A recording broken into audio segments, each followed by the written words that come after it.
Collective একটা প্রযোজনা ছিল, সেটার অডিশন ছিল আমার বিভাগের শ্রদ্ধেয় স্যার লিপন স্যারকে অনেক অনেক ধন্যবাদ।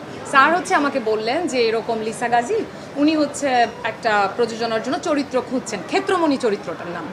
তো সেটার জন্য তুমি যদি অডিশন দিতে চাও তাহলে হচ্ছে যোগাযোগ করো, মেইলে তুমি পাঠাও। তো আমি পাঠাই হচ্ছে মেবি মনে হয় ফেব্রুয়ারির দিকে, তো সেটার উত্তর আসে হচ্ছে ডিসেম্বরে।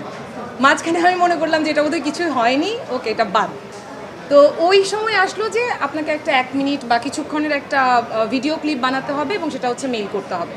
তো আমি হচ্ছে করোনার ওই সময়টাতে মানে 2020 সালের ডিসেম্বরের দিকে কিন্তু মোটামুটি হচ্ছে কোনো কিছু জোগাড় করা বা যাতায়াত বা বাইরে বের হওয়া এটা একটু না বেশ কষ্টকর ছিল। তো ওই সময় হচ্ছে এক বাড়ি থেকে সুতি কাপড় মানে ক্ষেত্রমণির চরিত্রটার সাথে যায় এমন কস্টিউম, তারপর হচ্ছে তার হাতে একটা বাঁশ